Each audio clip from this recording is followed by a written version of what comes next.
The 12-inch Craftsman radial arm saw is back together and ready to run. Oh, I got this arm up here. This is the adjustment for the swing on the arm, and this was broken on there, so I got a new one, and I just got it. I got it put on there, and that works good now. And there was a little crack in this knob right here. I fixed it.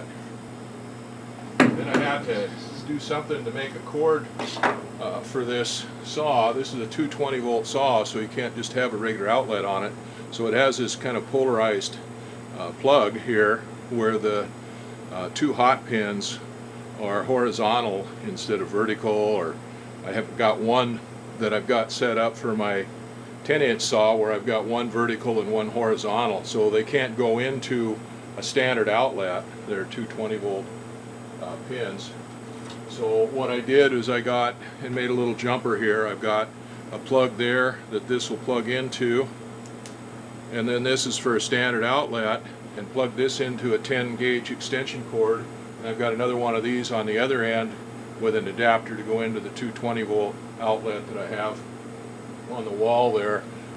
So I can hook this up and get it going. The next thing that I did was I cleaned up this guard and installed it. It was pretty dirty.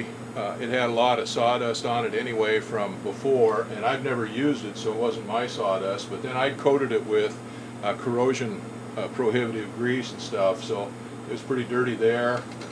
It's got real nice guards on it here that come up. Unlike the regular 10-inch radial arm saw, didn't have any guards on it until I got the recall, or the adapter for the new guards on it. But this has a guard on both sides here. But anyway, this guard is a pain in the butt to put on. Unlike the one on the 10-inch saw where you can put it on top, you have to raise this one up and then take the blade off, put the guard on upside down, put the inside thrust washer on, and put the blade on, put the outside thrust washer and the nut on. Of course, there's not any clearance in there for them, or very little clearance in there for them. And then you've got to get the wrench up in there to tighten them up.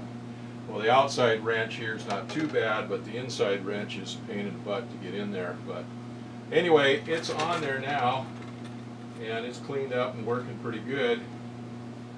So the next thing that I've got to do is be able to park this thing back there.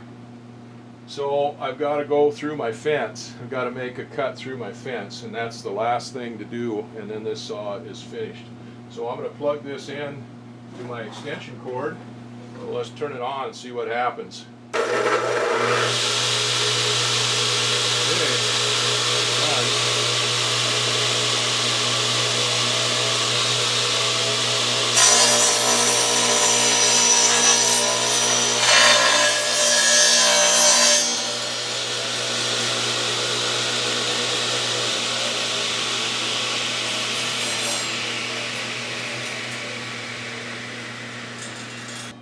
Alright, now that thing is parked in there, I've got it locked in, and that's finished. The only thing left to do, I've just got that plywood blade on there, a standard steel plywood blade. So I just ordered a rip blade for it and a crosscut blade for it, and the 12-inch blades come with a 1-inch hole for the arbor, and this has only got a 5/8 inch hole for the arbor, so I had to order a bushing for it too. Those won't be here for a couple of weeks, so that thing will be ready for a new blade when I get it. It's kind of interesting, the 12-inch saw here, the switch for it's right up here where it's handy to your thumb when you're holding on to the handle here. And you have to hold on to the handle because this thing turns this direction, the blade turns this direction, so it'll self-feed and it pull itself out this way if you're not careful with it. So even with it just down on the table, if you just turn it on without any pressure on here, that thing will start coming out on you. And a lot of times on these radial arm saws, instead of feeding them out, you're kind of holding them back and controlling the cut as it comes out.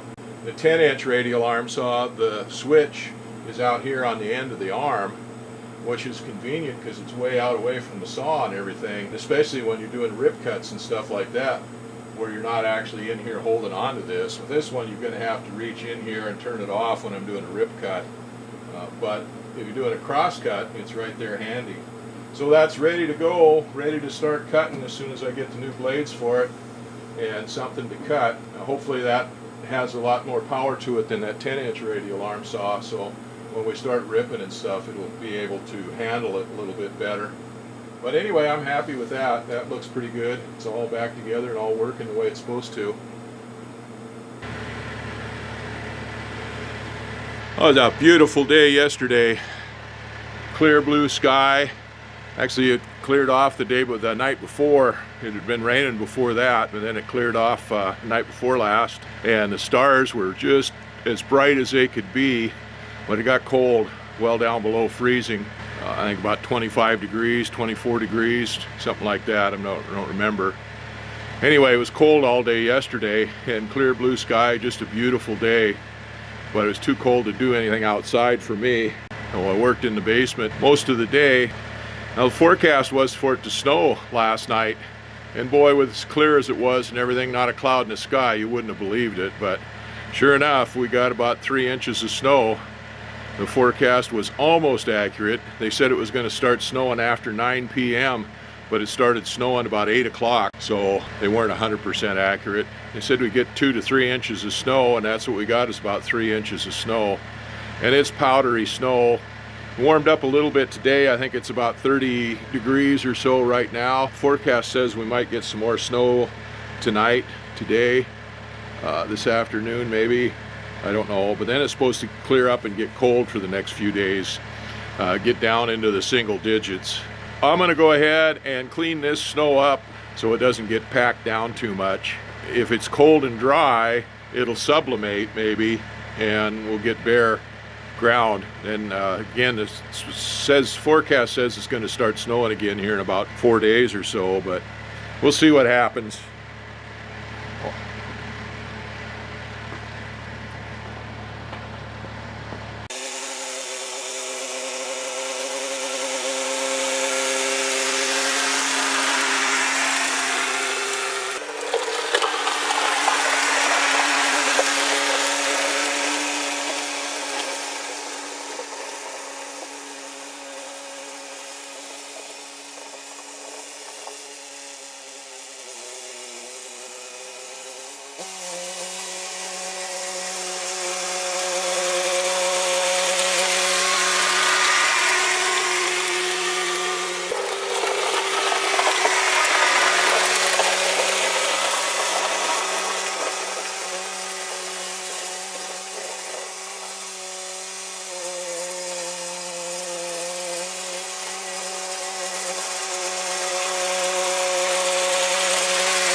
Well, I got the upper driveway here pretty much done, and I started pushing down to the road, but run into a little problem.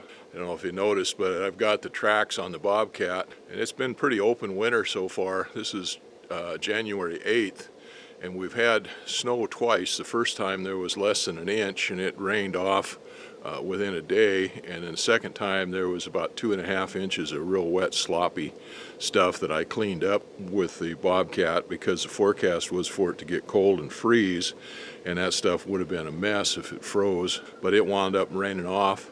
So it's been a really open winter so far here, and I've been using the Bobcat for working. I've been hauling material and spreading material out over here on the other side of where the bathhouse is to make a bed for a septic drain field, and I've been using the Bobcat for that. That's the reason I put the tracks on it, because we were working in really soft ground and stuff. So anyway, I've still got the tracks on it.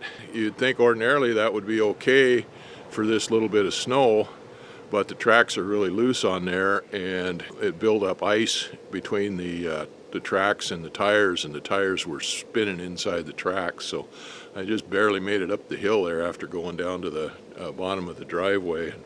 Dug out a space heater and put in there to warm it up, or to melt the ice off the tracks, because they were all froze up. I've either got to take them off or I've got to adjust them and tighten them up, one or the other. If I knew it was going to snow a bunch more, I'd just go ahead and take them off and put the tire chains on. But if it's going to open back up again, there's work I still want to do, dirt work I still want to do. I had to figure out what I'm going to do there. Maybe I'll go ahead and take them off and get them out of the way for now. Always put them back on again. Well, anyway, I've got the tracks warming up there, thawing out, so that I can either do one or the other with them. So I spent a little bit of time working on this 12-inch Craftsman radial arm saw, putting a new table on it. Well, it's all set up now and ready to go, but I've got one more thing I just found I want to do with it. I got to looking on YouTube and I saw some interesting casters there that different guys were using, so I got to investigating them and everything, and they look like they might work. And actually the reason I was looking at them is I need to do something with my lathe, and I'm going to need to move it. I'm going to need to swing it around against the workbench that's there and move it out of the way.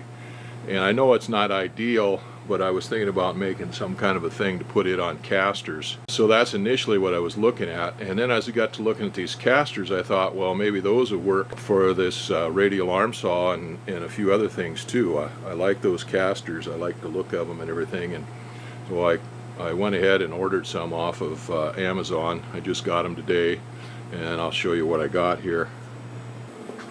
So these are the casters, and there's several different companies that sell them under their names, and probably even some different ones that make them, but I think they're all clones of each other. They're all pretty much the same. I saw a guy did a breakdown of some real fancy expensive ones, and when it come down to it, there wasn't enough difference between them to justify the difference in cost in them. Oh, the cheaper ones were just as, well, maybe not quite as good as the more expensive ones, but the cost difference of them was more than justified the use of the cheap ones. Well, anyway, these are casters. They swivel all the way. They have different styles of them. They have some with a base on them that you can put the 4 bolts up through or weld on, however you want to do it. And then they have these type here that have the pin in them, the bolt in them, and a nut on them that you can stick up through a hole in whatever you're using it for. They have rollers here, wheels, and then it has a thumb screw here that you can turn, and this pad comes down so you can actually lock your piece down on this pad to keep it from moving around. So I thought these looked like interesting things, so I ordered some of them, and I just got them today, and I think I'm going to put these on this radial arm saw. Now there's different capacities on these. There's a 40, a 60, and an 80. Let me look here on this chart. And the 40 has a capacity of 130 pounds per caster. The 60 has a capacity of 550 pounds per caster, and then there's an 80 and it has 1,102 pounds per caster. 40s would work fine on this radial arm saw, but I got 60s anyway because I have some other ideas maybe. That's what I'm going to do, is I'm going to put these on this radial arm saw and get it off of that little roll around thing that my granddaughter made for me. These are going to be just a little higher than what those pads are, but they're not going to be as high as what it would be if it was on this little roll around that I had made. It's already got feet on it, and I just tried taking those off, and of course this thing, like all the rest of my stuff, even before I got it, it was sitting out in an unheated garage, and then it was sitting down in a hangar for a long time up here in the basement before I had the floor in the basement and the heat in here. So they're kind of crusty, a little bit rusty. So I just sprayed a little bit of oil on them, super lube, penetrating oil on them. I'm going to let them soak for a while. I'll try to take those off and put these on, and that'll stabilize this radial arm saw. And it's kind of a trial thing to see. I've got some other tools that I could put that on, and make it a lot easier. I've got a bead roller over there that every time I move it around, I've got to get it up, pick it up, and horse it around. I've got 12-inch disc sander and a combination disc sander belt sander. I need to make a stand for it and roll away on it. I've got my 3-in-1 sheet metal shear brake roller over there. It'd be nice to have it on something that I could move it around where I needed it. Anyway, I think these are going to work out okay. I'm gonna give them a try anyway. And like I said, the ultimate thing that I wanted to use them for is to put them under that lathe, so I could move that lathe out of the way when I need to open this basement up to bring those wings in here to work on them, which is better be pretty doggone soon here.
Well, that is a lot better. I got those new casters put on there, and that thing rolls around pretty nice. So now I've got this roll around cart here that my granddaughter made. I'll stick it outside, and we'll figure out some other use for it here one of these days. But for right now, that radial arm saw is on those casters. And well, anyway, that finishes up the radial arm saw for now. Everything on it is pretty good, except for that plywood blade on there, and I've got new blades coming for it. So that is a wrap on that. I can get back to work on that planer and get that cleaned up and put back together.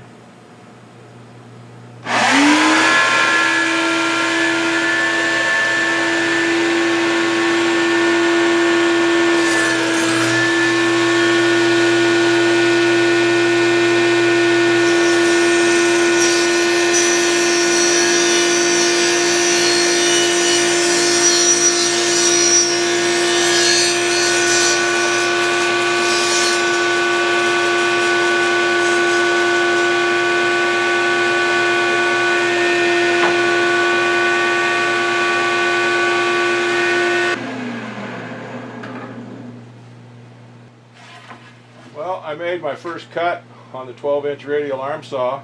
That went pretty good. I had a bunch of stuff stacked up on the 10-inch saw, so I didn't want to take it off, so I just used this one. I can see now one of the next thing I got to do on that is make me a sawdust catcher, a dust collection system, because I stuck the vacuum back there behind that to try to catch some of the sawdust, and it did, but basically sawdust went everywhere out of that. So before I use that very much, especially for cross-cutting, I need to get a sawdust catcher.